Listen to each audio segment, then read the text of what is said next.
Right guys, welcome back to the channel, welcome back to another video. In this one I'm just going to be showing you something to try if you've got a bike with a Shimano crankset in it and you've got a creaking coming from your bottom bracket area or a clicking noise. This is just something to try before you go and change your actual bottom bracket for a new one. This could cure your problem without spending a lot of money. So here we have 11 speed, this just happens to be crankset. Now when you're riding, you put a bit of power through the pedals and you got a creaking or a clicking noise that just becomes really annoying, or for people riding around you it becomes annoying because it's literally doing it all the time nearly. Apart from when you're light pedaling or freewheeling, it's not doing it. Only when you're putting a bit of power through, it'll just start doing it all the time. So what we need to do to have a look at that, just to see if we can cure it without spending obviously any money. This first thing you should try, because many times you get caught out with it and you go replacing loads of parts unnecessarily in actual fact, when all you need to do is try this. So what you need to do is first just remove your chain as though you're going to clean it or whatever. You should have a master link in it. You can use your pliers on to remove it, on most modern bikes anyway. And then what we'll do is we'll get the crankset out and have a look.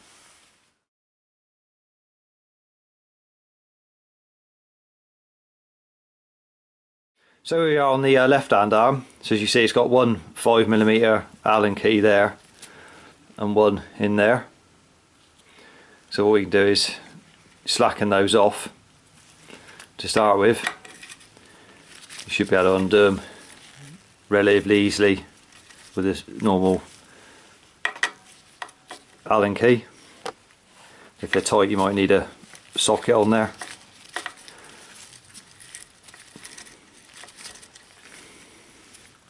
So just back those off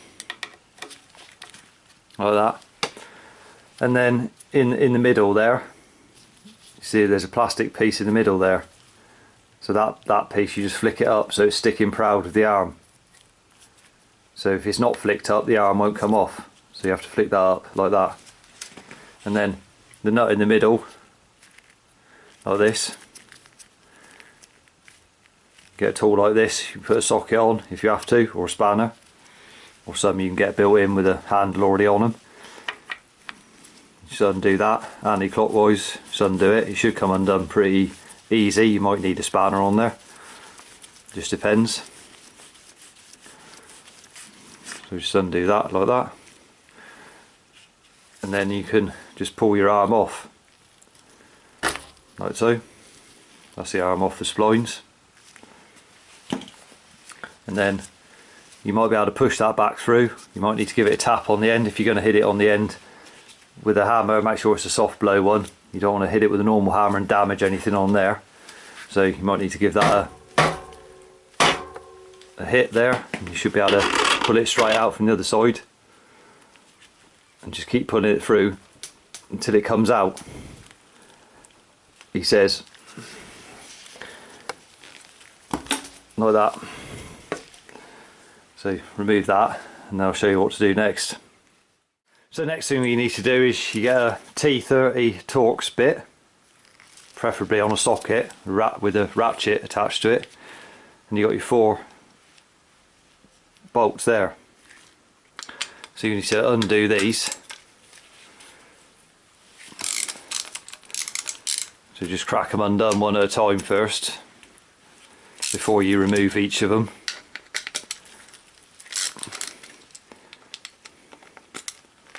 Just get them undone.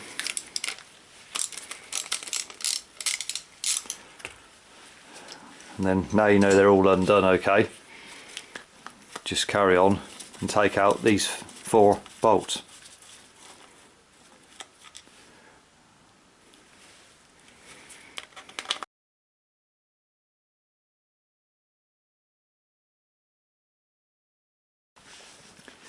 So once you removed all 4, you can just take your inner chainring off like that, and then remove your outer one like that. So that's it in its component pieces now. So then what we need to do is, on the chainring here, clean up around where these studs are sticking up out of there. On the inner chainring, clean where it sits, mating surface goes down like that. Clean up there, all the dirt, old grease dirt. And on here, clean up both sides here, this side and that side, and also clean off the axle and everything. Get that cleaned up properly. So we got the chain rings and everything cleaned up. So what you want to do first is, around here we'll put some grease around there where that's going to sit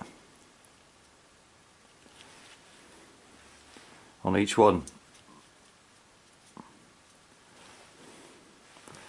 Don't be shy with that, just put it round there like that, plenty on there, round each one.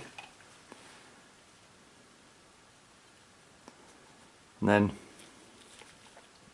on the edge of these lugs there sticking down, we'll just put a little smear on there as well, on each of those.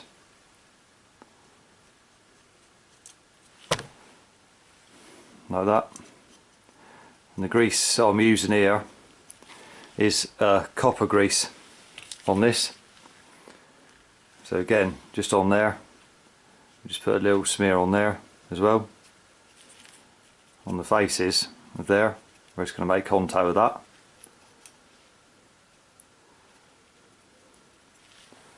Before we put the chainring back on. So on this chainring, so you know you got it the right way round, before you go and put it on, there, it's a little silver peg there, little, not a peg, just a little dot there basically. So that goes in line with the arm itself. So when you put it through, make sure that's at the bottom there, and just put your arm through like that, then you know it's in the right place. For when you locate it in, then you know it'll be the right way around. So put that on there like that, and then the same for there. Just put some over the top of there as well, where the inner chainring is going to sit on there, like that. So your inner chainring, what you want to do with that is a bump on there, just there, and then that'll go down like that. So where it says Shimano, and then the size of the chainring on it is facing up at you. So get that located on there in place, and then with your bolts you're going to put in, just make sure before you put them in that you have got a little bit of grease down inside the thread of each one, like that, before you go and put them in. And then start them off one by one.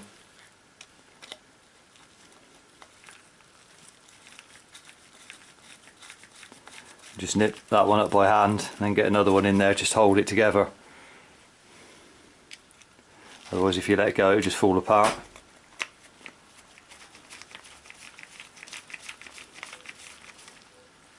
So you've got two nipped up there, so I'll stop it falling apart now. And then just go ahead and put the last two in, and then we can torque those up.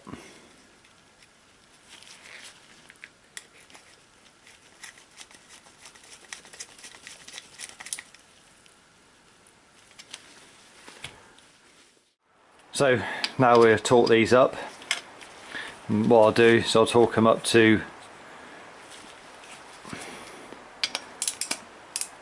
10 Newton meters. So just doing a crisscross pattern again.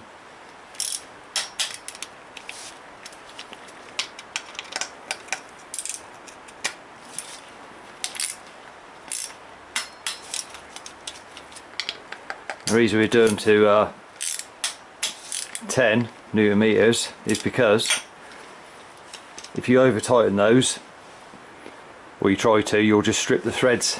Many people just strip the threads out of those very easily. So if you do them to 10, then you won't strip them out and they're not going to come undone at that anyway. So 10 Newton meters is plenty, saves damaging them, and any excess grease that you've got coming out of anywhere, just give it a wipe off before you refit it to the bike, so we get that back on. So when it comes to refitting the crank, what you want to do is put some grease, just a multi-purpose grease, put some like that inside this bearing here and the other one, the other side, before you slide the crank through, and then just put some grease over the axle as well, just a light smear over the axle like that before you push it through. So do that like that, just give it a coat, and then we'll put it through from the right hand side.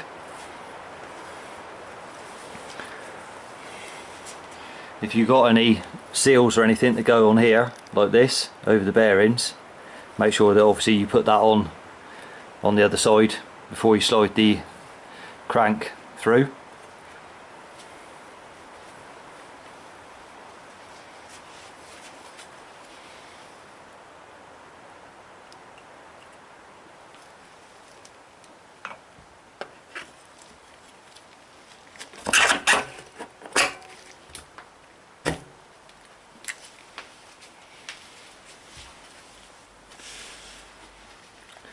When you slid that in, make sure that it has gone all the way up where it should be in there. There isn't a gap or anything in there, so make sure it's gone all the way in. Then once you've done that, just I'll put some grease over those splines there as well before we put the arm on. Obviously we've cleaned this off as well here, any old grease and dirt and everything that was on there. Then once you've done that, put over, if you've got one, a cover on it like that. Yours might have come off, it might still be on there in position. So put that on, and then so you put your crank arm on. There's a large spline there, matches up to this one, so obviously the other arm's pointing down, this one will be pointing up, so you can just slide it. It should slide on, no problem, like that. Now once you've got it slid into position, and you've got your nut for the middle there, just start that off. What you want to do is don't over tighten this, so do it by hand, nip it down by hand like that. It'll just keep going and then it will stop like that. So don't over tighten it, don't get anything on there like a spanner or ratchet or anything and over tighten that, because these are only like about 1.5 Newton meters of torque on these, so it's nothing. If you over tighten it, what you're doing is clamping it up and putting too much load on the bearings, so short on the life of the bearings. So you just literally nip that up with your hand like that, and then when it's all done up, we'll just check there hasn't got any play in it. So when that's done up like that, that lug sticking up, push that back down so it's flush with the crank arm, and then do up your 5mm Allen keys bolts there. Do them up one at a time, tighten one down a bit like that, and then go back to the other one, just check it like that, and then we'll torque these up to the correct specs. That's 12 to 14 Newton meters of torque on those.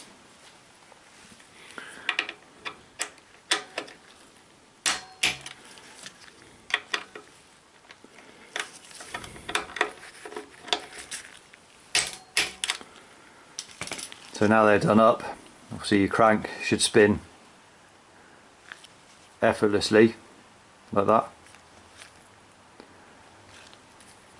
So what you want to check is just grab hold the crank arm like that and the frame, and just rock that crank arm backwards and forwards like that, and make sure there's no movement in it, make sure there's no play in it coming from it, so you can't feel anything, which you shouldn't be able to. Obviously, like I said, it should spin like that.